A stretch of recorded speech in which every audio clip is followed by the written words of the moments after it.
Едно од најчестите прашања со кои што се соочуваме, кога на луѓето ќе им кажеме дека сме протестанти, е: а вие во што верувате? Сигурно ми се случило. Разговарате со некој за Бог и ти кажеш: да, јас идам во црква, припаѓам на евангелско-протестантска црква. И онма луѓето во нашето општество, бидејќи не им е толку многу познато, викаат: чекај, вие во што верувате? Или некој пат ќе биде: а кои се разликите меѓу вас и меѓу нас? И сигурен сум дека сите сте морале барем неколку пати во животот да го одговорите тоа прашање и сигурно ќе мора да го одговарате понатаму во животот ова прашање. Кои се протестантите? Што веруваме? Или кои се разликите помеѓу нас и помеѓу главното религиозно тело во Македонија, тоа православната црква. Некои од нас кои што биле православни верници, после тоа отишли во протестантска црква, многу често прашањето е: а што не ти чинеше во црквата, па сега си станал протестант? Има многу прашања поврзани во однос на протестантите. Некој пат кога им кажеш на некој дека си евангелско-протестантски христијанин, некои ти викаат: еден е Господ, битно да си веруваш, вие верувате така, ние ќе веруваме вака, значи Господ еден. И стварно е Господ еден. Согласувам ја со тоа. Амин ќе кажам. Некој пат луѓето ќе речат: вие сте секта. И колку да се обидеш да му докажеш: ама чекај, ти кажам што веруваме, па после тоа ставиме етикета секта, штом си ти протестант, ти си секта. И за жал во нашето општество има недоволни информации, недоволно разбирање на тоа кои се протестантите. Некој пат за жал и во самата протестантска црква има недоволно разбирање за тоа кои се протестантите и зашто се застапувале. И денес, како што спомнав претходно, е ден на протестантската реформација. 31 октомври 1517 година е официјално и така наречен почеток на протестантската реформација. Моментот кој што сеќавате на познат момент кај што Мартин Лутер во на мало градче Витенберг оди и закачува 95 тези на вратата од црквата и сака да потикне дебата во тоа време во однос на некои прашања кои што се кои што биле активни и актуелни во Римокатоличката црква. И важно е да имаме добро разбирање на тоа кои се протестантите, нешто кое што не го пиша во Библијата, ама нешто кое што произлегува од Библијата. Значи, ако сакаме да знаеме кои се протестантите, мора да отвориме историја. Ама ако сакаме да знаеме зашто се застапувале протестантите, мора да отвориме Библија. Протестантите не биле луѓе кои што одеднаш немале по паметна работа, па ќе одат сега ќе протестираат и патем кажано кога некој ќе слушне денеска протестанти мисли на протести на улици, со кршење, со фарбање и со така натаму. Не. Ова била сосема поинаква група на луѓе. И во школа, јас знам, во средна школа имаше само на час по историја имаше само 1 до 2 параграфи на тоа кои се протестантите. Во денешно време многу ретки се, да не кажам скоро да ги нема луѓето кои што ќе земат и ќе истражат кои се навистина протестантите пред да донесат заклучок за тоа кои се протестантите. И реалноста е дека живееме во такво општество кај што некој пат ќе ни стават некаква етикета, секта или нововерци или библијаши, сите сум ги слушнал јас и сите сте ги слушнали и ќе ги слушате во живот. А вие вака, вие се двојци и така натаму. Но Бог не повикува да ги сакаме луѓето без разлика на се. Ќе сетите на зборовите на Христос. Правете им добро на оние кои што ве прогонуваат, на оние кои што ве навредуваат. Зошто? Бидејќи само тогаш сте христијани. Кога им правите добро, мислам не само тогаш, ама тогаш покажувате квалитет на вистински христијани. Вистински христијани не се некои што викаат ние сме секој пат правите, туку ние го следиме Христовиот пат. Некој ќе се соочиме со навредувањата и така натаму на другите луѓе, нема врска. Патем кажам, ако имаме добро разбирање на протестантската реформација, ќе сватиме дека да се биде протестант не е нешто срамно. Знаете, некој пат некои луѓе се срамат да кажат дека се протестанти. Зошто? Да се биде протестант значи да се биде дел од една многу убава и богата христијанска традиција. И наместо да биде како дали да им кажам дека сум протестант, да им кажам дека не идам баш ја во православна црква, ама си верувам јас. Не бе каже протестанци. Евангелско-протестантски христијани. Барем така беше се нели за пописот дека евангелско-протестантски христијани сме. Нема ништо лошо во тоа, баш напротив. Не дека треба да се гордееме јас, ама не треба да се срамиме од нашиот идентитет, бидејќи е убава и богата традиција. И протестантите и денеска ќе размислуваме малку за протестантската реформација, ама пак не е ова исто предавање по историја, туку е кои се корените на протестантската реформација. Корените на протестантската реформација се во оваа книга. Бидејќи протестантите или на почетокот биле нарекувани реформатори, биле луѓе кои што ја читале оваа книга и ја погледнале состојбата во црквата во тоа време И рекле нешто дека нешто има помеѓу овие две. Тука има нешто, ама во црквата не го гледам тоа. И до ден денешен ние треба да го правиме истото. Секој пат кога ќе отвориме Библијата и кога ќе видиме дека нешто го има во Библијата, а го нема во црквата, или пак нешто го има во црквата, а го нема во Библијата, протестантите се повикани да протестираат. Протестантската реформација не е нешто кое што завршило односно започнало во 16-тиот век и тука некаде се движило и готово, после тоа е тоа. Протестантската реформација е нешто кое што постојано треба да се случува. Ден за ден, недела за недела, месец за месец, година за година. Протестантите се повикани да протестираат секој пат. И повторно, да протестираат на мирен начин, во склад на Светото писмо и така натаму, но протестантската реформација е само започната, а не е завршена. На нас одека останува, на другите браќи и сестри од другите цркви останува да ја продолжиме. Еден од слоганите со кои што се опишува протестантската црква или протестантската реформација е тоа дека реформираната црква постојано се реформира. Со други збори, не е ова завршено. Готови сега сме такви како што треба да си бидеме и сега ќе си тераме напред, бидејќи зошто пред 504 години некој си професор на факултет, на Римо-католички факултет по име Мартин Лутер, ке рече за Кинг, Мартин Лутер завршил работа и ние сега готово само чекаме, живееме на стара слава за тоа што Мартин Лутер го направил. Ке се сеќавате дека ке сетите во Откровение Христос праќа 7 писма до 7 цркви.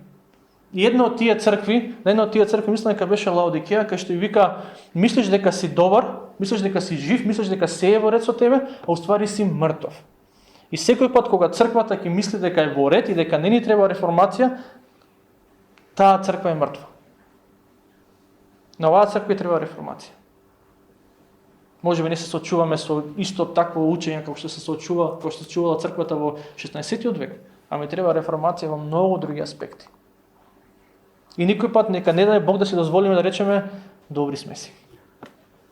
Независно од бројката. Утре може, например, искушение некој пат ќе биде за некоја црква кај што има поголем број на посетители, ќе рече добро е, таман сме.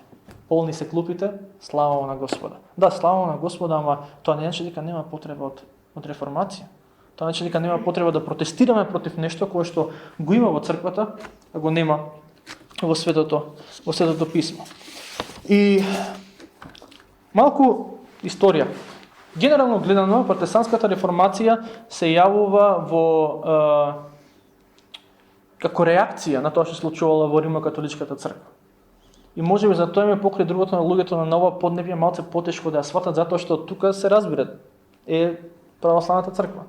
Ова се случува некаде на запад. Ама генерално се јавува во еден период кој што се нарекува Ренесанса, сме учеле сите за тоа во школа, и Ренесанса усвари збор значи преродба. И во тоа време помеѓу народот во Европа се имало некоја потреба за преродба. Некако не им одговарал начинот на живење и во општеството и во црквата. И многу интересно дека секој пат кога има потреба за преродба во општеството, тоа е слика на тоа дека има потреба за преродба и во црквата. Но протестантската реформација генерално гледано се противи на две нешта. И првото нешто е раскошниот живот кој што го живееле во тоа време папата и епископите. Значи, ако денешно време нели се вика за да се збогати човек треба да биде корумпиран, нели како бизнисмен или политичар или што и да е, во тоа време, за да бидеш богат или папа било доста тешко да станеш. Ама доволно е да станеш епископ. И полн си со пари. Полн си што вика нашиот народ како брод. И до таму идела работата, што ако сакаш да бидеш епископ во тоа време, не треба да имаш квалификации кои што се во согласно со Светото писмо, треба да имаш кеш. Во тоа време, да бидеш епископ, позицијата може да ја купиш со пари. И некој пат оделе од таму што некои се задолжувале да ја купат таа позиција, зошто? Пошто знаеле дека за пола година, 2-3 ќе им се врати инвестицијата и после тоа се име чист ќар. Историчарите тоа го нарекуваат симонија. Бидејќи се сеќавате во Новиот Завет има еден Симон Магесник кој што беше и после некој време каже: "Нави пари, дајте ми само да го имам Светиот Дух во мене." И Петро вика: "Ма гони се и ти и твоите пари." А во средниот век, во Ренесансата, тоа е појава во црквата. Симонија. И луѓето живееле многу раскошно. И сето тоа, мислам, луѓето, епископите и папата живели раскошно на грбот на сиромашните луѓе. И затоа ми е денеска чудно мене кога луѓето не ја сакат протестантската реформација, викат богатите, ние сиромашните да не печелат на наш грб и така натаму. Па покри другото, реформаторите се бореле против таа идеја, дека богатите треба да се богатат на грб на сиромашните. Се разлика, иако тоа не било главниот проблем во црквата во тоа време. Но подлабок и посериозен проблем во црквата во тоа време е учењето. Бидејќи секој пат учењето на црквата ќе го диктира однесувањето на црквата. Учењето на црквата тоа време било особено во однос на тоа што било особено посериозен проблем е тоа како луѓето добивале простување на гревовите, односно како луѓето добивале спасение. И протестантските реформатори не биле луѓе кои што немале по паметна работа, па ај сега ќе протестираме против нешто. Протестантските реформатори гледале што се случува во црквата и гледале што се случува во Библијата. И цело време ги споредувале тие две. И на тоа сме ние денеска повикани. Цело време да споредуваме. Дали во црквата има нешто кое што го нема во Библијата? И ако е така, што ќе правиме со тоа? Ќе протестираме против тоа или ќе молчиме? И многу луѓе молчеле во тоа време. Многу луѓе молчеле, ама се нашол некој паметен, тој што го рековме претходно, Мартин Лутер рекол, нема јас веќе да молчам. Јас ќе го дигнам мојот глас против цела оваа ситуација. И она што е многу важно да го имаме на уме, дека на почетокот кога луѓето се бунеле, ајде Мартин Лутер кој што е како заштитен знак, нели заштитно лице на протестантската реформација, немало намера да ја подели црквата. Неговата цел била, ајде да седнеме, да разговараме за црквата да се реформира, да си остане една црква и да се реформира. Ама чашата која што прелеала, капката која што прелеала чашата во тоа време за он да се побуни, биле ги знаете оној многу познат збор индулгенции. Простување на гревовите. Повторно доаѓаме до многу важен момент, а тоа е учењето на црквата, бидејќи ако имаме лошо учење во црквата. И ние го имавме до пред некој време во форма на некои книги, таму фалам на Господ, се ослободивме од нив, ама ако има лошо учење во црквата, ќе има лошо однесување во црквата. Ако во црквата се толерираат учења кои што не се според Светото писмо, гревови кои што се во црквата, појави што и да е што е спротивно на Светото писмо, значи се што се толерира во однос на учењето во црквата, ќе се пројави во црквата, ќе излезе на површина. И во тоа време луѓето биле загрижени со прашањето, добро, како може да добиам простување на моите гревови? Во тоа време црквата учела дека Бог е многу строг Бог. Особено се акцентирало, се нагласувало на гневот Божи, не љубовта Божја. Повеќе Бог е гневен Бог. Само ако сгрешиш, пази му се. И сега стварно дека Бог ќе го излие својот гнев врз грешниците кои што не се покајани. Ама во тоа време многу малку се зборувало за љубовта. Повеќе за Божјиот гнев, за Божјиот суд и пази му се, само ако си направил нешто. Тешко тебе.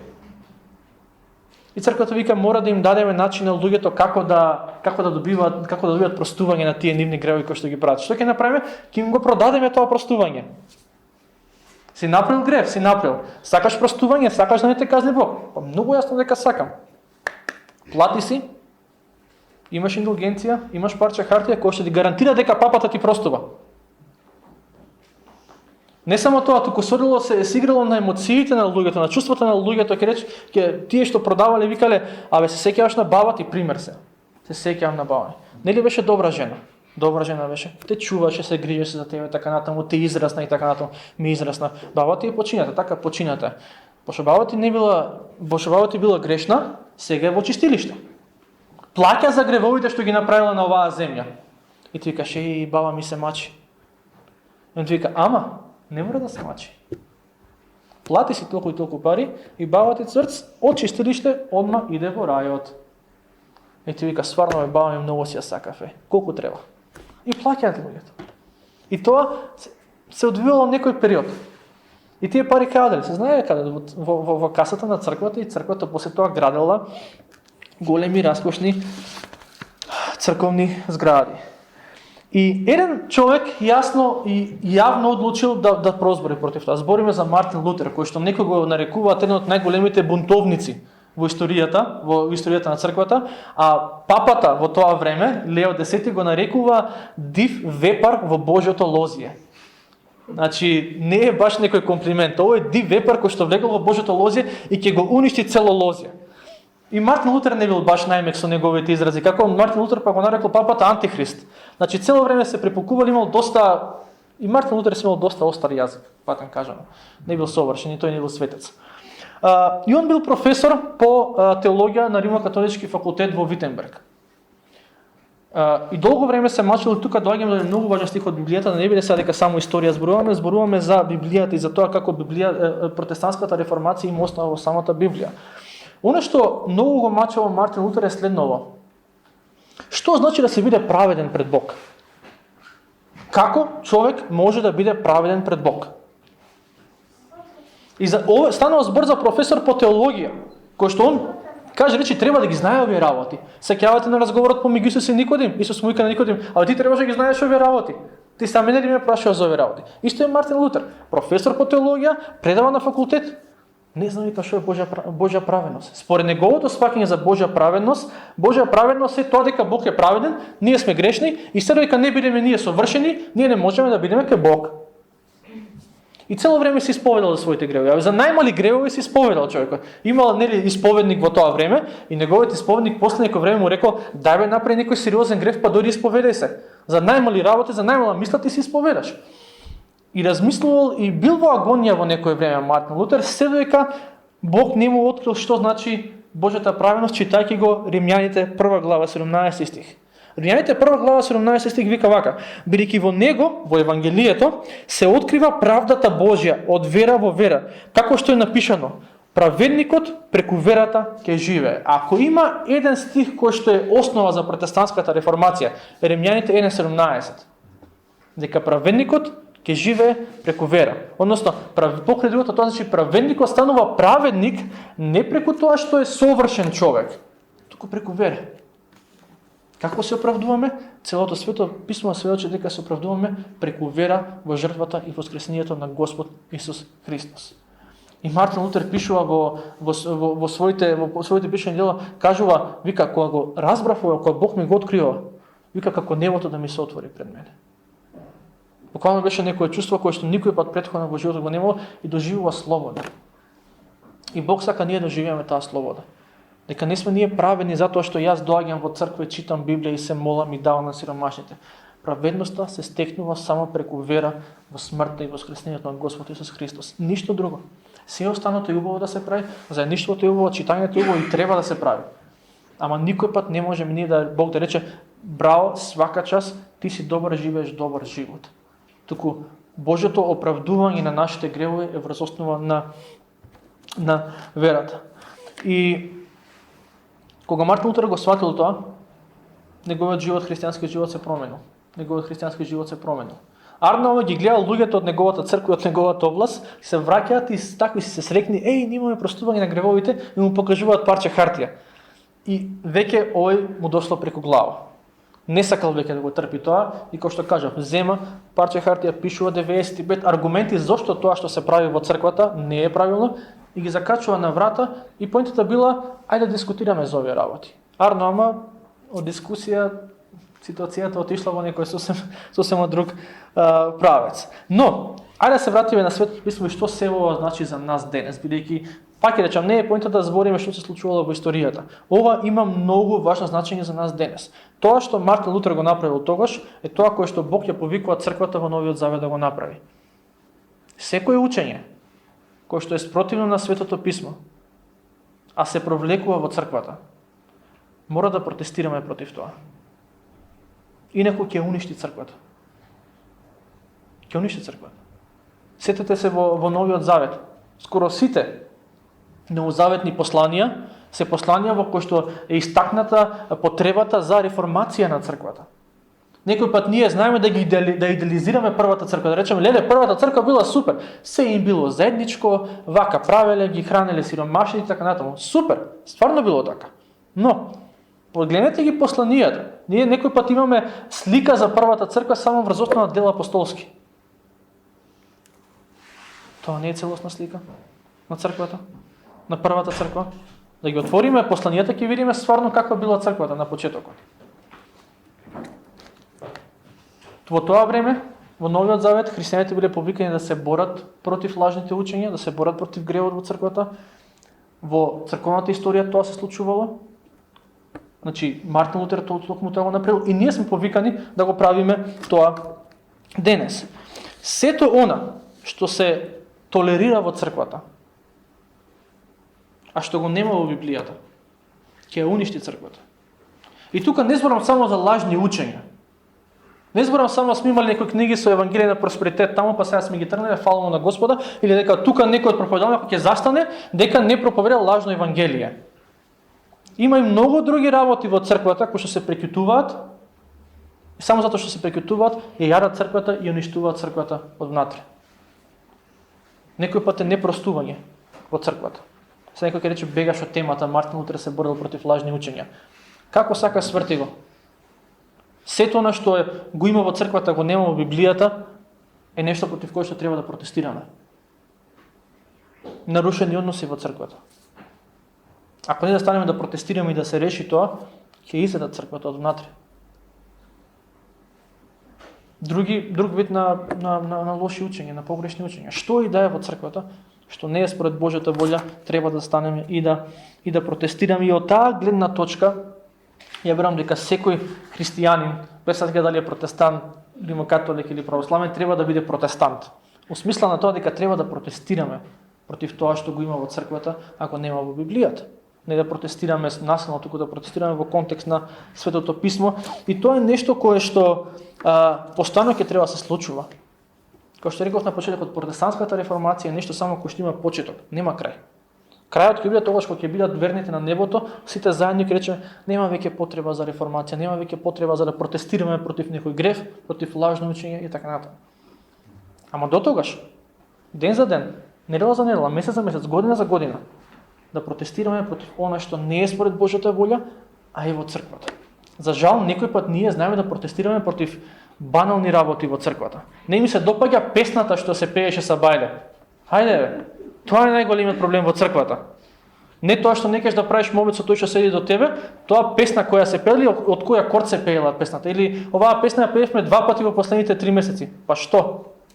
Против тоа ќе протестираме, до тоа на тоа държавме, само тоа е главниот проблем во црквата.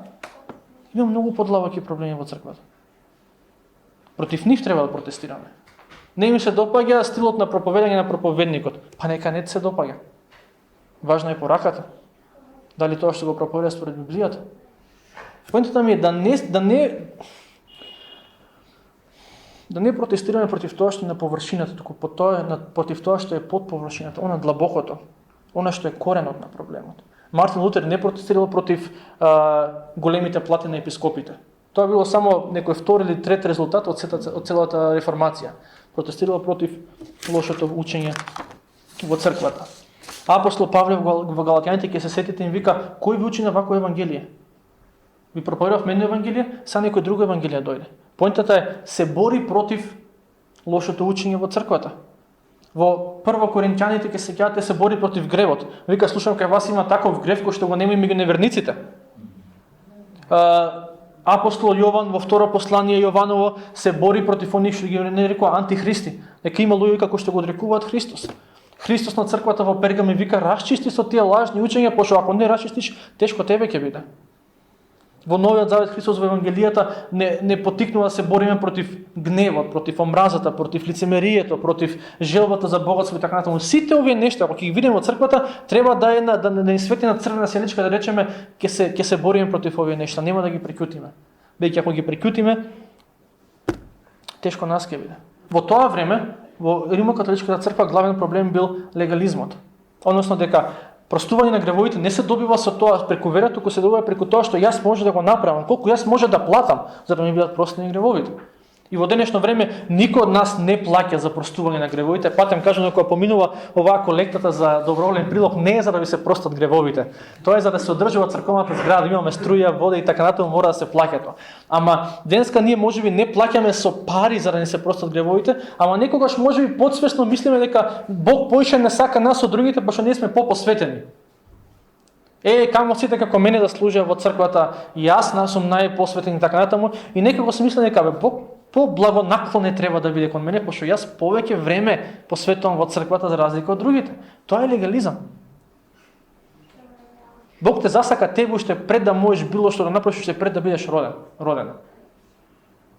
И секој ученик кој што вика ти прави ова и Бог ќе те сака тебе повеќе, дури да не од проповедална, ама во себе да си го мислиме, тоа е лажно учење на кое што треба да се спротивставиме. И пред вакви учења не смееме да молчиме. Не смееме да молчиме. Бидејќи ако молчиме, или ќе ни изедат однатре нас духовно, или следствено после тоа ќе изедат и црквата и ќе уништат црквата. Па ќе кажам, пред некој време имаше некои книги таму позади, сега веќе ги нема, ама имаше некои книги во нашата црква кои што ги прочитавме и свативме дека апла се косат со евангелието. А со години биле тука. Ево го кажам само критично за ние председници кои што сме во водството. Со години биле тука и луѓето се ги земале и ние, пошто ако ставиш нешто тука, значи ти некој че како да го дава својот благослов, земи го бе, ги гарантираме за оваа книга. И рековме пред некој време доставеш, ги проверивме, рековме доставеш. Не ни треба нас евангелиен просперитет во црквата. Ако на некој му треба, нека ги земе, ако не знам што ќе правиме, ќе видиме што ќе правиме со нив. Ама тука нема да стојат веќе тие книги. Тоа е учењето со кое што ние требаше да се справиме. Утре ќе има некој друго учење. Некој трето, некој четврто, некој пат може и пак ќе биде легализмот. Ама, поинтот е дека живееме во свет кој што постојано се обидува да ни наметне идеја за тоа кој е Бог, каков е Бог и така натаму. И црквата е повикана да рече не. Тука е границата. Ако не знаме да си поставиме граница и на црвена линија, нема веќе да бидеме црква, ќе бидеме циркус. Кој што сака ќе дојде ќе зборува, кој што сака ќе дели аптека литература и на крајшта може утре некој ќе стави некоја атеистичка литература и ќе речеме ајде нема врска, битно нека читаат луѓето. Сега речеш ние у крајности. Абе малце по малце иде тоа, не иде одеднаш. Парот на црквата некој пат иде малце по малце. Дело по дело, толеранција по се толерираат некои мали дела и на крајот ќе застрани црквата. И се вратиме малце на Мартин Лутер, на протестантската реформација. Повикал на дебата, ама не наишол на разбирање, не наишол на дебата. Он сакал да седнеме да разговараме и да видиме што е тоа кое што се случува во црквата, не треба да се случува. И така се решаваат проблеми во црквата. Знаете, проблеми во црквата и ситуации во црквата не се решаваат со тоа што ќе земам сега на сите надвор ќе им кажам, овој кажа вака, тој кажа така, овој направи така, тој да ти кажам еден сочен трач, да ти кажам кој што како направил. Не, проблеми во црквата се решаваат, ајде да седнеме да разговараме. Ќе го отвориме Светото писмо и така се решаваат. Има нешто што кај братот, кај сестрата не ти чини, иди кај него речи, ајде да разговараме за оваа работа. И Мартин Лутер сака да разговарат, ама овие од другата страна, од Римо-католичката црква му рекле, не, ние што може да ти даеме шанса, мислам, имале некои дебати, ама на крај се сведувало на тоа, ти откажи се од ова твое учење, ти откажи се од се што си напишал и ние ќе ти простиме. И тоа било последната понуда која што му дали. Имало еден собир во градот Вормс, 4 години по протестантската реформација, че веќе 4 години се случува ова. Луѓе стануваат, нели, протестанти и така натаму лево десно, и веќе протестантската реформација е едно движење кое што малце по малце ги загрижува. Го загрижува папата, го загрижува императорот. И му викаат на Мартин, ајде ќе му даеме ќе му даеме уште една шанса на Мартин, ќе го викнеме на собир и таму ќе му даеме шанса да се откаже од се што напишал. 1521 година во градчето Вормс има собир на кој што тоа треба да се случи. И пред да оди на тој собир, неговите пријатели дознаваат дека Мартин не поканет, неговите најблиски соработници му викаат, Мартин, немој да одиш таму, затоа што ако отидеш таму, тешко тебе ќе биде. Нема шанси да се вратиш жив назад, или нема да се вратиш ќе те стават во затвор, или ќе те убијат. Интересна неговата реакција, вика, дури да има толку многу ѓаволи, колку што има керамиди на куќите во тој град, јас пак ќе одам. Дури да има толку многу ѓаволи, колку што има керамиди на куќите во тој град, јас пак ќе одам. Со други зборови, ништо нема да ме спречи да застанам на страна на вистината. Знам дека тоа е тоа кој што Бог ме повикува да го направам, јас одам. Дали ќе се вратам? Дали цел ќе се вратам или на 2 дела или на повеќе, и лично се враќам, јас идам. И каква храброст. Нас никогаш, ако бидеме искрени, не е тешко да станеме и да отидеме во црква во недела сабајле, затоа што врнело надвор, затоа што врнело дожд или паѓало снег, жешко било, немало клима во црква, а овој вика, знам што Бог ме повикува и јас одам. Ако треба патам со животот за тоа. Тоа е тоа. Можеби затоа христијанството денеска е на тоа ниво на кое што е. бидејќи не сме спремни да жртвуваме за Бог. И отишол човекот и не се откажал. Му рекле, еве ги твоите, му ги извадиле сите книги кои што ги напишал. Имало книги, трактати и така натаму. Му ги извадиле, му рекле, еве ги. Дали ти се откажуваш од овие работи? И овој рекол, дајте ми еден ден да размислам. Демек, стварно ќе размисли. Нема врска таман работа да размисли. А ми рекол, дајте ми еден ден да размислам. Некој начин како да си купувал време. И другиот ден ми рекол, нема шанси. Мојот ум е заробен на некој начин од Божиот збор. Тоа што го напишав е согласно со Божиот збор и оние зборови кои што се многу познати. Не сме 100% сигурни дали стварно Мартин Лутер ги кажал, ама рекол поинаку не можам. Ова што го напишав, стојам за тоа, што ќе биде, ќе биде. И завршил собирот со тој собир. И сега веќе на некој начин како да има цена за неговата глава. Знаете, кога гледавме порано каубојски филмови, кога има некој дека кој што правил белја, ставаат за неговата глава, ако го убијат, има толку пари. Не дека официјално имало цена за главата на Мартин, ама веќе тој бил еден од најбраните луѓе во Европа. Најбрани за да се зароби, да се спречи, бидејќи почнува работа која што веќе не може да се контролира. Протестантската реформација доаѓа до точка кај што не може веќе да се контролира. Единствен начин може и било да се зароби основоположникот. И овој се враќа дома од собирот и го земат да го киднапираат. И он мисли дека го киднапираат за да го убијат. Тоа уствари го киднапираат за да го однесат во одредена тврдина, локална тврдина и да го остават таму, далеку од очите на сите, далеку од јавноста, за он да си живее таму во мир. Мисля, готово, јас го изгубив животот и после некој време сваќа дека овие ме киднапираа за да ме однесат на место кое што никој нема да знае кај сум.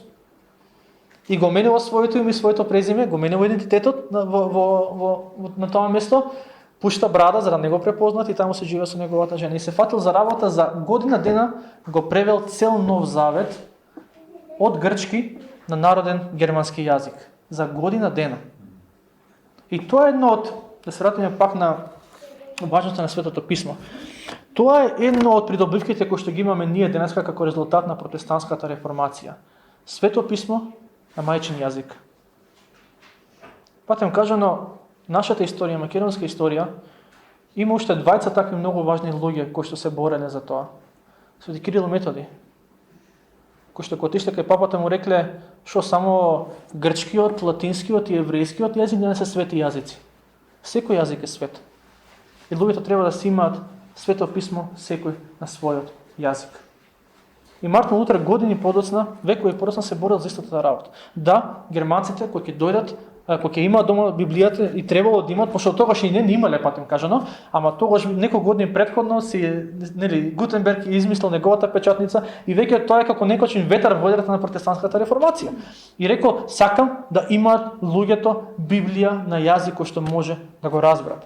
Кои ќе отидат, исто така друга придобивка на протестантската реформација, од протестантската реформација, кои ќе отидат луѓето на неделна богослужба, сакам да слушаат богослужба не на латински, туку на јазик кој што го разбираат.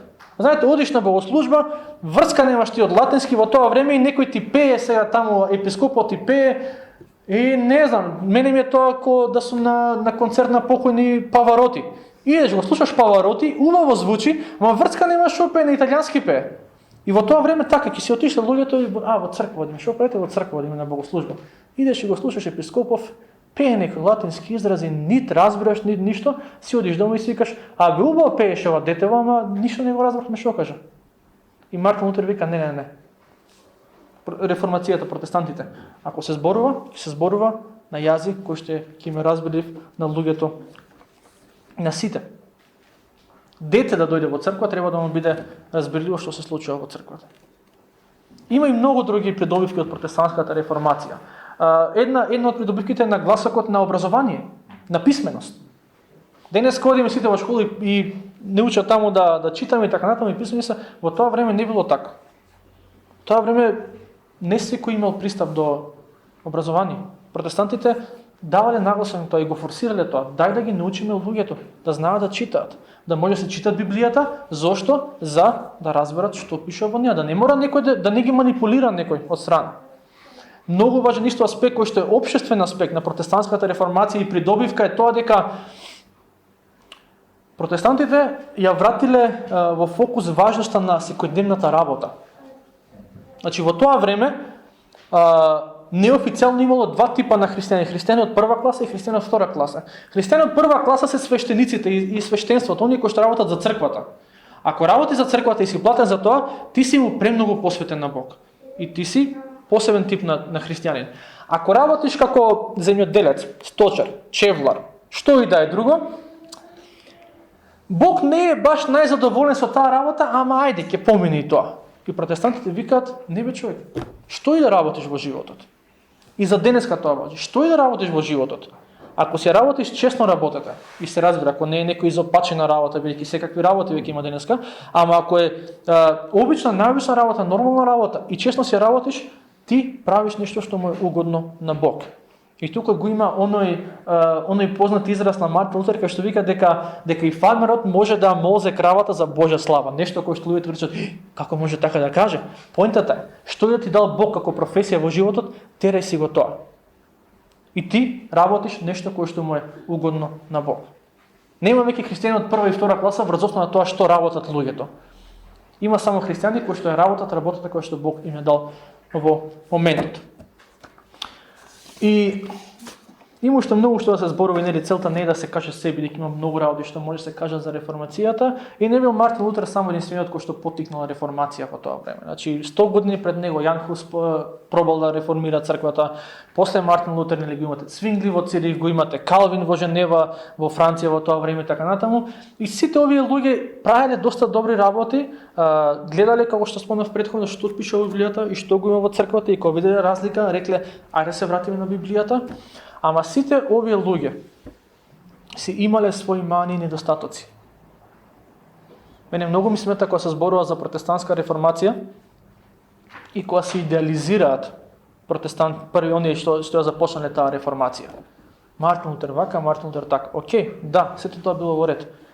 Ама на крајот од животот Мартин Лутер, мислам, си останал доследен на Евангелието, ама си имал проблеми со антисемитизам, со чувство на омраза против евреите. И тоа не можеме да го одречеме. И тоа е греф. Тоа не е право во Божите очи. Другиве кои што исто така почнале реформации, кои во Цирих, кои во Женева, исто така си имале своји проблеми. Имале начини на однесување кои што не биле во согласност со Светото писмо. Што ми е поентата? Не ми е поентата да ругам никого, не ми е поентата ништо друго да кажам, освен да не бидеме толку многу насочени кон реформација на црквата, а да заборавиме својата сопствена реформација. Не викам дека овие луѓе ја заборавиле скроз својата сопствена реформација, ама толку многу биле насочени кон оправање на црквата, што во одредени аспекти од животот заборавале да му дозволат на Божјиот Свет Дух да ги оправи самите нив. Толку многу биле насочени да им солат, мислам, не да им солат памета, да им речат на другите, еве што треба да се прави во црквата, што заборавиле што треба да прават самите тие. Пак, не дека отпаднале тие од верата, ама имале начин на однесување кон другите луѓе, особено кон тие што не биле нивни истомисленици, кој што не е за пофалба. Ај така да кажеме, да го спакуваме така, да не кажам некој друг збор. Начин на кој што овие луѓе се однесувале кон тие кои што не верувале скроз исто како нив, не бил баш за пример. На некој начин како да ја подзаборавиле својата лична реформација. Убаво е ние, и добро е, и пожелно е да протестираме во црквата против сите нешта што се спротивни на Светото писмо. Ама уште подобро е, исто така преценат да протестираме против сите нешта што се во нашите срца, а не се во согласност на Светото писмо. То приоритет за секој верник не треба да биде реформацијата на црквата. То приоритет за секој верник треба да биде реформацијата на моето срце. Да му дозволам на Бог да работи во мене, пред да му дозволам на Бог да работи преко мене. Лицемерие им е кога некој ќе дојде во црквата и почнува да соли памет што како треба се прави лево десно, а гледаш дека животот баш нема е баш. Не вика дека треба да бидеме совршени, ама гледа дека животот на таа личност не е баш ајде, примерен. И се доаѓа со ставот, чекај јас да ви кажам вие како треба да правите. Фала ти на советот. Фала ти. Ама, то приоритет за верникот е лична реформација. А потоа реформација на телото во кое што припаѓаме, па дури би рекол, ако Бог на некој од нас дае шанса, и реформација на општеството толку колку што можеме, не дека ние ќе ја промениме утре Македонија, тоа е тоа. Ама во тие сфери на влијание кај што Бог ни дал, во тие сфери кај што Бог ни дал влијание, Бог не повикува и на тоа. Ама пред се нас е лично, па во мојот двор, па во мојот комшилук, во моето мало. Така треба да се одвива таа реформација. И интересната работа е што покрај се, иако овие луѓе биле несовршени, Бог ги искористил, ги употребил за исполнување на неговите цели. И тоа треба да биде охрабрување за нас, дека Бог не чека да бидеме ние совршени, за да почне да действува преку нас. Дури преку несовршени, патем кажано, Бог секој пат работел преку несовршени луѓе. Земете Стар Завет отворите, земете Нов Завет отворите, земете отворите црковна историја, да се погледне мене со други, преку какви луѓе Бог работи? Преку несовршени луѓе. Се разбира, тоа не треба да биде изговор, јас сум несовршен и таков како што сум, мора да ме прифатите, треба да растеме. Ама Бог не вика, иди сега поправи се, стани како што треба и дојди после може да правиме како јас и ти, како може да те искористам за моја слава, да те употребам за моја слава. Не. Ако беше така, никој од нас немаше да биде слуга Божи. Секој од нас ќе се обидуваше или да биде совршен, или ќе дигневме раце на време ќе речевме како џаве. Како да се обидам џаве? Повторно јас паѓам. И протестантската реформација е движење кое што постои веќе 504 години и ќе постои верувам и понатаму, ама не е движење кое што само треба да речеме еј, фала ти Господе за тоа што се случило. Туку Господе, дај да бидам дел од реформацијата. Прво, дај да доживам лична реформација, а место така да бидам дел од реформацијата која што е потребна во мојата заедница. Џабе ние се восхитуваме на храброста на Мартин, на Цвингли, на кој да е на тие први луѓе основоположници на протестантската реформација, ако ние, што би се рекло, не подметнеме грб и да речеме ајде ние да се зафатиме со реформација. Не сами, дека ние нешто, со Божја сила. Ама Господе, дај ми јас да бидам дел од реформацијата која што е потребна генерацијата во која што јас живеам. Боже, дај ми дел да бидам дел од реформацијата која што е потребна на моето семејство. Боже, дај ми удел во реформацијата на мојата црква. И повторно ги речам, ако е возможно и на моето општество. Џабе ние се восхитуваме на храброста на луѓето од минатото, ако не речеме Боже, сакам и јас. Тоа е поинтата на целото Свето писмо. Се зборувавме покрај другото и за историјата за Свето писмо, ама тоа е поинтата на целото Свето писмо. Кога велиме дека апостол Павле се противел на лажни учења, на гревови и така натаму во црквата, поинтата е да не поттикне Светиот Дух, да не поттикне да речеме јас сакам Господ да бидам тој човек во мојата црква, во моето семејство, во моето општество. И нека Бог ни даде токму тоа. Бидејќи протестантите треба да протестираат. Не треба да бидеме протестанти само по идентитет, туку и на дело. Реформираната црква постојано ќе се реформира.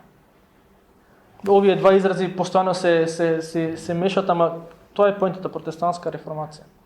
И Бог не повикува, Бог те повикува тебе да бидеш протестант на дело, не само ние сме протестанти, на дело. Има ли нешто што во црквата го гледаш кое што не е по Божјата волја? Има ли нешто што во твојот живот го гледаш кое што не е според Божјата волја? Со Божја сила, со Божјо водство протестирај. Рече Господе, не сакам јас ова. Не сакам да го има ова во моето семејство, не сакам да го има ова во мојот живот, не сакам да го има ова во мојата црква. Сакам со твоја помош, со твое водство, се во ова се среди. Да биде според твојата волја. И тоа треба да биде нашата желба, нашиот копнеж. Бог да ни даде удел во реформацијата на генерацијата во која што ние припаѓаме. Ке се сетите во Дела апостолски, кога мислам дека Стефан зборуваше за Давид, за цар Давид, вика кога Давид и отслужи на својата генерација, нешто отиде при Господа, нешто во тој стил.